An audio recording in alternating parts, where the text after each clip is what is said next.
ಅದೇನು ಹೇಳಿ. ರಾಜ ಮಧುಕೇಶ್ವರ ದಕ್ಷಿಣ ದಿಕ್ಕಿನಲ್ಲಿ ಹೊರಟಾಗ ಒಂದು ಕಾಡಿನಲ್ಲಿ ಅವನಿಗೊಂದು ಶಿವಲಿಂಗ ಕಾಣ್ತಂತೆ.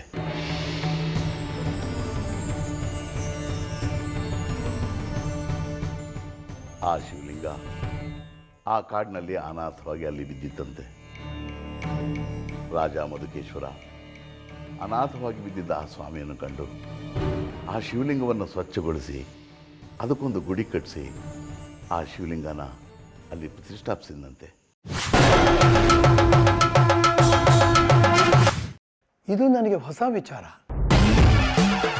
ಮಧುಕೇಶ್ವರನ ಆಳ್ವಿಕೆಯ ತ್ರಿಪುರ ಸುಂದರಿ ಅಮ್ಮನವರ ವಿಷಯ ಗೊತ್ತಿತ್ತು, ಇದನ್ನು ನಾನು ಓದಿರಲಿಲ್ಲ. ಮುಂದೆ ಹಾಗೆ ಪುಸ್ತಕದ ಇನ್ನೊಂದು ಕಡೆ ಆ ಶಿವಲಿಂಗದ ಕೆಳಗೆ ಸಹಸ್ರ ಹೊನ್ನಿನ ನಿಧಿ ಇದೆ ಅಂತ ಉಲ್ಲೇಖನೂ ಇದೆ.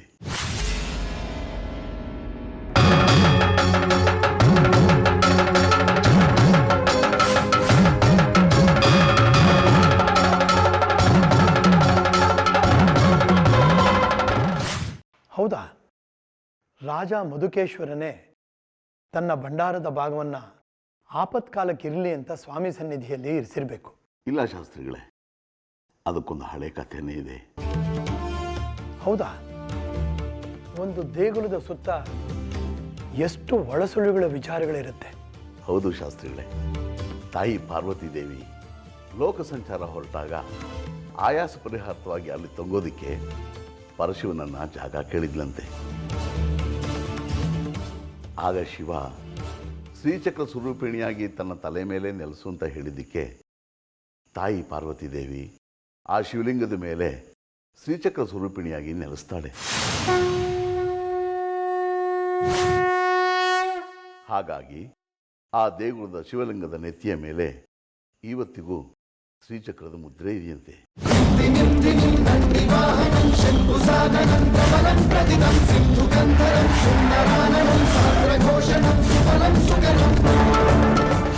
ಅಲ್ಲೊಂದು ಶ್ರೀಚಕ್ರ ಸ್ಥಾಪನೆ ಆಗಿದೆಯಾ? ಈ ವಿಚಾರ ನನಗೆ ತಿಳಿದಿರಲಿಲ್ಲ.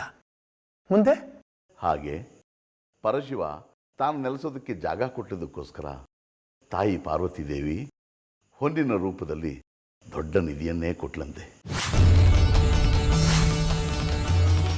ಅದು ಶಿವಲಿಂಗದ ತಳದಲ್ಲಿದೆ ಅನ್ನೋದು ಪುರಾಣದ ಕಥೆ. ಚೆನ್ನಾಗಿದೆ ಶಿವಲಿಂಗದ ಪುರಾಣ. ಇದನ್ನು ಮುಂದಿನ ಪೀಳಿಗೆಗೆ ತಿಳಿ ಹೇಳಬೇಕು. ಇದು ಪುರಾಣದ ಕಥೆ ಆಯಿತು, ಆದರೆ ಐತಿಹಾಸಿಕದ ಕಥೆ ಬೇರೆಯೇ ಇದೆ. ಹೌದಾ?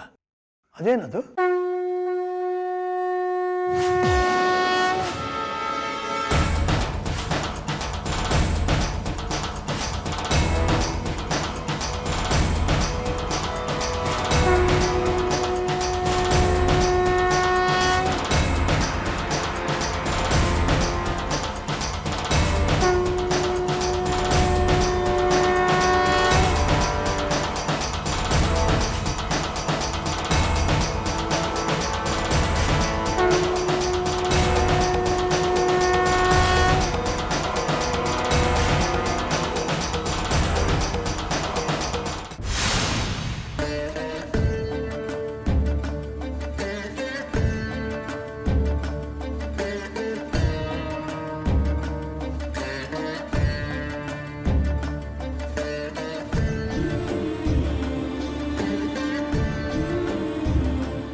ಲಲಿತಾ,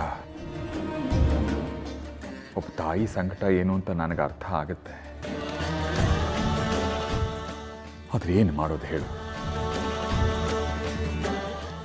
ಈಗ ಜಾಜಿನ ಮದುವೆ ಮಾಡಿಕೊಟ್ಟಿದ್ರೆ ಕಳಿಸ್ಕೊಡ್ತಿರ್ಲಿಲ್ವಾ? ಇದು ಹಾಗೆ ಅನ್ಕೋ. ಅದು ಜವಾಬ್ದಾರಿಯಿಂದ ಕಳಿಸ್ಕೊಡೋ ವಿಚಾರ. ಹಾಗಾಗಿದ್ದಿದ್ರೆ ನಮಗಿಷ್ಟು ನೋವಾಗ್ತಾ ಇರಲಿಲ್ಲ. ಆದರೆ ಇದು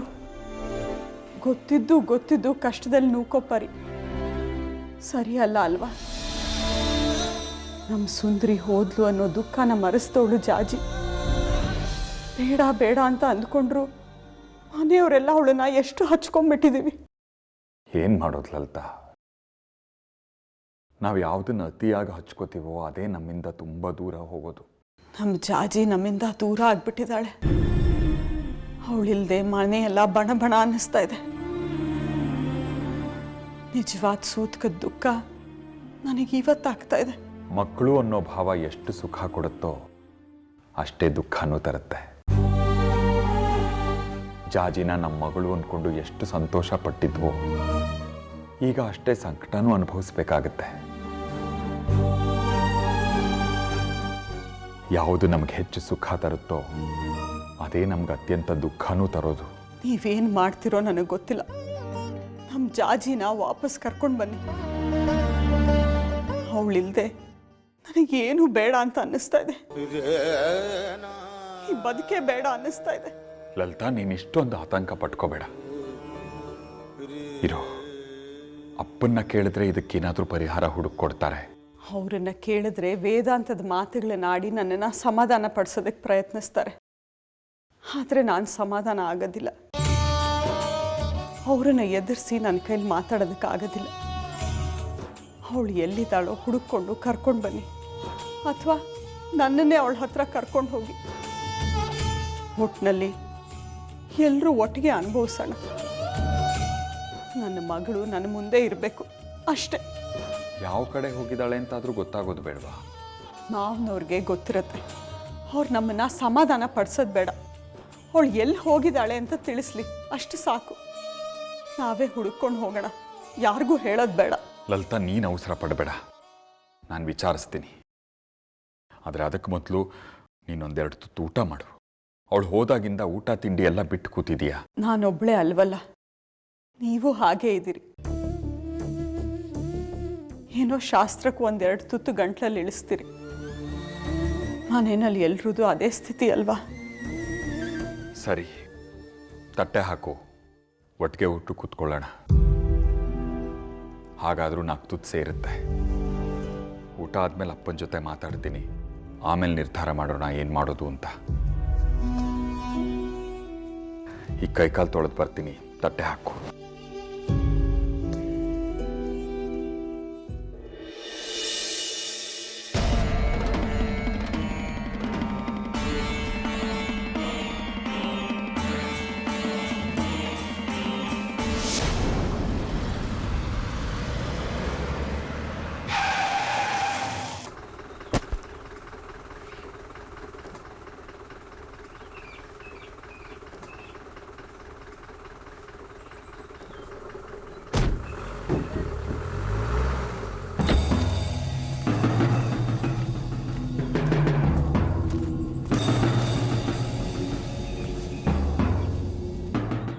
ಬಂಗಾರಿ, ಅಲ್ಲಿ ಯಾರೋ ಹೋಗ್ತಿದ್ದಾರೆ, ಬಾ ಕೇಳೋಣ. ನೋಡಿ, ಮಾದೇಶ್ವರ ದಯ ಬಾರದೆ ಬರಿದಾದ. ಅರಿಹಂತಪುರಕ್ಕೆ ಹೇಗೆ ಹೋಗೋದು? ಇಲ್ಲಿಂದ ಗಾಡಿ ಸಿಗುತ್ತಾ? ಎಷ್ಟೊತ್ತಿಗೆ ಸಿಗುತ್ತೆ?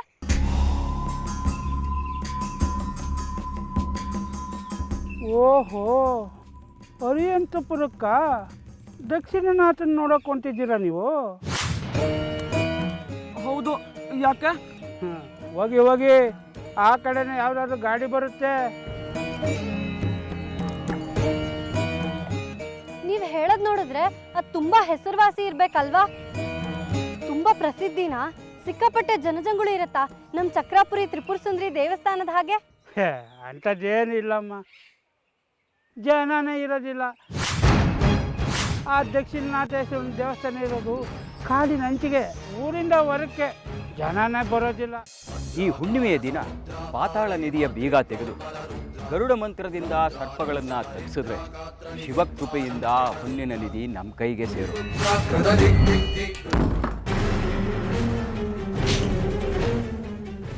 ಎಲ್ಲೋ ಜಾಜಿ